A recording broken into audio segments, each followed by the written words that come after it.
Class 7-এর রায় ও Martin প্রশ্ন বিচিত্রা কত সাল 2025 সাল। রায় মার্টিনের প্রশ্ন বিচিত্রা কথা তোমরা সকলে শুনেছ। ছাত্রছাত্রীদের প্রথম পছন্দ হচ্ছে রায় মার্টিনের প্রশ্ন বিচিত্রা। এরা বিজ্ঞাপনও দেয় সেরকম। কী দেয় বলো দেখি? যে পৃষ্ঠা উল্টে দেখুন, তফাৎটা বুঝতে পারবেন। তাই অধিকাংশ ছাত্রছাত্রীদের অনেকেরই প্রথম পছন্দ রায় মার্টিনের প্রশ্ন বিচিত্রা। ক্লাস 7-এ যারা পড়ছো তোমরা হয়তো ফার্স্ট সামেটিভ ইভ্যালুয়েশন বা সেকেন্ড সামেটিভ ইভ্যালুয়েশন তার প্রস্তুতি তোমরা এই প্রশ্ন বিচিত্রা থেকে নেবে, অনেকটা ভেবে নিয়েছো। তো ফার্স্ট সামেটিভ ইভ্যালুয়েশন থেকে আমরা আজকে একটা ইংরেজির মডেল পেজ আলোচনা করবো। একদম প্রথম মডেল পেজ যেটা ইংরেজির রয়েছে, আমরা তারই seen, unseen, grammar, writing skill যা আছে আমরা পুরোটা আলোচনা করব।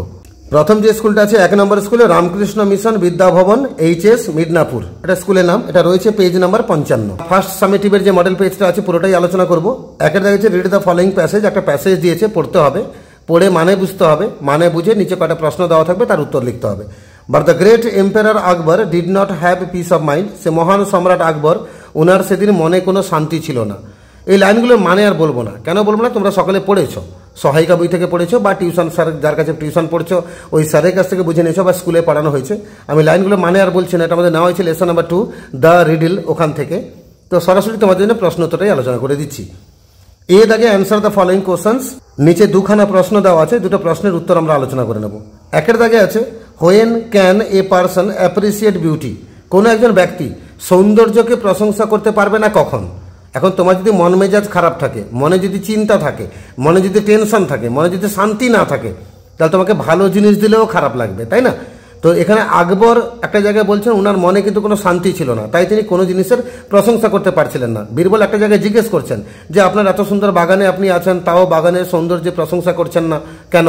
আসলে আকবরের মনে শান্তি ছিল না। তো এখানে আমরা কি বুঝলাম? না কোনো একজন ব্যক্তি সৌন্দর্যের প্রশংসা করতে পারে না কখন? না যখন তার মনে কোনো শান্তি না থাকে।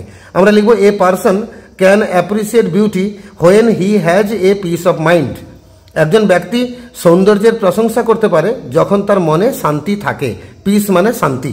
দুয়ের দাগে যে what did Birbal suggest to get the answer to emperor Akbar's question, সম্রাট আকবরের যে প্রশ্ন ছিল যে সবচেয়ে দ্রুততম জিনিস কোনটি, তো এই প্রশ্নের উত্তর পাওয়ার জন্য বীরবল কি সাজেশন দিয়েছেন?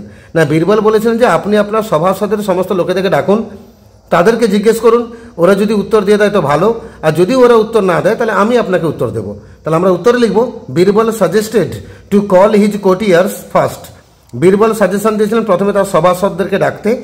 ইফ দে ফেল্ড, আর যদি তারা ব্যর্থ হয় তাহলে Birbal would give the answer himself, তখন বীরবল নিজেই উত্তরগুলো দেবেন বা উত্তরটা দেবেন। বি দাগে complete the sentence with information from the text, একটা টেক্সট থেকে তথ্য নিয়ে শূন্যস্থান পূরণ করতে হবে। Birbal described the Mughal empire as, Birbal মানে আকবরের মন্ত্রী, তিনি ওই যে মোগল সাম্রাজ্য তাকে তিনি বিবরণ দিলেন কিভাবে? না the home of great and powerful kings, তিনি বললেন যে মোগল সাম্রাজ্য হচ্ছে এমন একটা ঘর যেখানে শুধু মহান এবং শক্তিশালী সম্রাটরা রাজত্ব করে গেছেন। তাই শূন্যস্থানে লিখবো the home of great and powerful kings. দুইয়ের আগে তিনখানা এমসিকিউ দিয়েছে। এখানে মজার বিষয় টেক্সট পাবে না, টেক্সট পড়েছ লেসন 3-তে আছে উই আর 7, তো সেখান থেকে আমাদের কিছু প্রশ্ন আছে। তো আমরা যে টেক্সট যাদের মনে আছে সহজে আমরা উত্তর দিতে পারবো। একে থাকে the girl lived in a, ওই যে 8 বছরের যে বাচ্চা মেয়েটা উই আর 7 কবিতায়, তো সে বাস করতো কোথায়? না ছোট্ট একটা কুঁড়ে ঘরে বাস করতো, little heart, option number C. আর দুই থেকে when Jawaharlal Nehru wrote the series of letters to his daughter Indira she lived in, যখন জওহরলাল নেহেরু ওই চিঠির সিরিজ লিখেছিলেন তার মেয়ে ইন্দিরাকে উদ্দেশ্য করে। ইন্দিরা মানে কে? ইন্দিরা গান্ধী, জওহরলাল নেহেরুর মেয়ে ইন্দিরা গান্ধী। আমার স্কুলে ক্লাস 7-এ গত বছর একটা মেয়ে পড়তো যে ওই ইন্দিরাকে উচ্চারণ করতে ইন্ডিয়া, মানে সে আর এর উচ্চারণটা করতো না, তার ওই ইন্ডিয়াকে ইন্দিরা বানাতে আমার 2 মাস সময় লেগেছিল। তো যাই হোক, তোমরা কিন্তু এই ভুলটা করবে না, করো নাকি কেউ? তাহলে যদি কেউ করো এই ভুলটা কমেন্ট করে জানাবে, হ্যাঁ? আচ্ছা, তো জওহরলাল নেহরু একটা চিঠির সিরিজ লিখেছিলেন তার মেয়ে ইন্দিরাকে উদ্দেশ্য করে। যখন ইন্দিরা বাস করতেন কোথায়? না উত্তর হচ্ছে মুসৌরি। ইন্দিরা বাস করতেন মুসৌরিতে, আর জওহরলাল নেহরু থাকছিলেন কোথায়? এলাহাবাদে। তখনই চিঠির আদান প্রদান চলছিল। তাহলে ইন্দিরা গান্ধী থাকছিলেন কোথায়? মুসৌরিতে, অপশন নাম্বার ডি। 3-এর দাগে 2 of the brothers and sisters lived at, ওই যে 8 বছরের মেয়ে উই আর 7 কবিতায়, তো সে বলছিল আমার টোটাল 7 ভাই বোন, তার মধ্যে 2 জন ভাই বোন বাস করে কোথায়? না কনওয়েতে বাস করে, অপশন নাম্বার বি কনওয়ে। আর 3-এর দাগে answer the following question in your own words, নিজের ভাষায় উত্তর লিখতে হবে, বই থেকে তুললে হবে না। প্রথম প্রশ্ন, how much was the distance of the graves from the door of the cottage, যে কুটিরে মেয়েটা তার মায়ের সাথে বাস করতো সেই কুটির থেকে কবরস্থানে যে কবরগুলো, তার যে একটা ভাই একটা বোন কবরস্থানে শুয়ে আছে, ওই কবরগুলো তার কুটির থেকে কত দূরে? উত্তর হচ্ছে 12 পা, মানে 12টা কদম হেঁটে গেলেই ওই কবরটা পাওয়া যাবে। The graves were only 12 steps away from the door of the cottage. ওই কবরগুলো ছিল মাত্র 12 পা দূরে ওই কুটিরের দরজা থেকে। এবার আমরা গ্রামার পোর্শনে প্রবেশ করবো। একে জায়গায় 4 দেখেছে write the possessive form. Possessive form মানে বুঝো তো, মানে এপোস্ট্রফি এস লাগাতে হবে। The handbags made for ladies, লেডিসদের জন্য যে হ্যান্ডব্যাগস হয় তাকে আমরা কি বলবো, লেডিস ব্যাগ।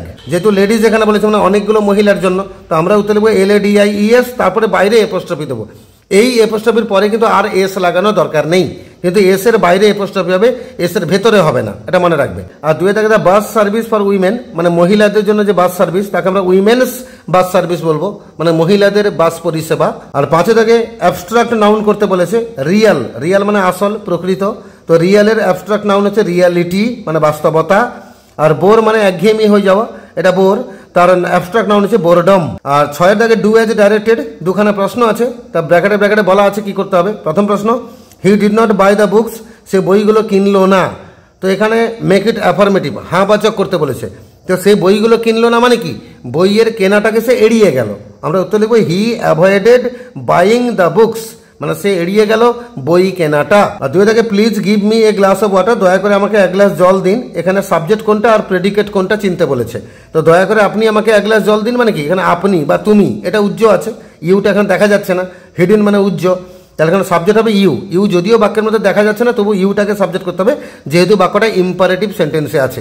এরকম বাক্য আরও আছে, open the door, close the window, clean the blackboard, help the poor ইত্যাদি বাক্যগুলো। এখানে ইউটা সাবজেক্ট হবে, এটা হিডেন উজ্জ আছে বলে ব্র্যাকেটে হিডেন লিখে দিই তোমাদের সুবিধার জন্য। তোমরা ব্র্যাকেটটা না লিখলেও চলবে, খালি ইউটা লিখলেই হবে। আর প্রেডিকেট কি, বাকি অংশটা, তবে প্লিজটা লিখবো না। প্রেডিকেট হবে give me a glass of water, লিখলাম কি give me a glass of water, এটা প্রেডিকেট। 3 থাকে hurray we have won the competition, hurray আমরা কম্পিটিশন জিতে গেছি।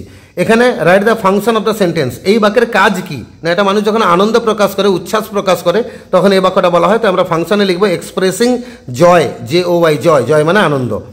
আর 4 থেকে এ ড্যাশ অফ মাঙ্কিজ, এখানে কি করতে বলেছে, appropriate collective noun, collective noun বসাতে বলেছে। কালেকটিভ নাউন বুঝো তো, ওই যে সৈন্যের দল, 1 গাদা বই, 1 গাদা মাছি, 1 ঝাঁক পাখি, 1 ঝাঁক মাছ, 1 দল সৈন্য, 1 দল ছাত্র, আবর্জনার স্তূপ, এগুলোকে বলে কালেকটিভ নাউন। তো এখানে আমরা এ গ্রুপ অফ মাঙ্কিজ বলবো না, বা এ গ্যাং অফ মাঙ্কিজ বলবো না, এ বাঞ্চ অফ মাঙ্কিজ বলবো না, লিখবো আমরা a troop, TROOP, a troop of monkeys মানে বানরের একটা দল।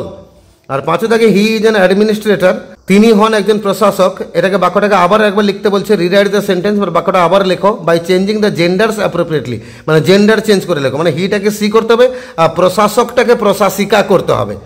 তাহলে উত্তর আমরা লিখবো সি, হিটাকে সি করলাম, তাহলে সি ইজ অ্যান অ্যাডমিনিস্ট্রেট্রিক্স মানে প্রশাসিকা। এখানে অ্যাডমিনিস্ট্রেটর লিখে দিলে হবে না, তাকে জেন্ডার চেঞ্জ করে ফেমিনাইন জেন্ডারে অ্যাডমিনিস্ট্রেট্রিক্স এটা লিখতে হবে তোমাকে। আর 6 থেকে হুইচ ইজ হিজ পেন, কোনটা হয় তার কলম। এখানে প্রোনাউনটাকে আইডেন্টিফাই করতে বলেছে এবং কি ধরনের প্রোনাউন সেটা বলতে বলেছে। তো এখানে প্রোনাউন হচ্ছে হিজ, আমরা হিজ লিখলাম। এটা কি প্রোনাউন, এটাকে আমরা বলবো অ্যাডজেক্টিভ প্রোনাউন বা পজেসিভ অ্যাডজেক্টিভ, অনেকে এরকম বলে। তো তোমরা হয় লিখবে অ্যাডজেক্টিভ প্রোনাউন অথবা লিখবে পজেসিভ অ্যাডজেক্টিভ। আর 7 থেকে one must do dash duties, কোনো একজনের উচিত তার নিজের কাজটা করা। তো আমরা এখানে শূন্যস্থান লিখবো ওয়ান্স, ONE''S, তাহলে বাক্যটা দাঁড়াবে one must do one's duties.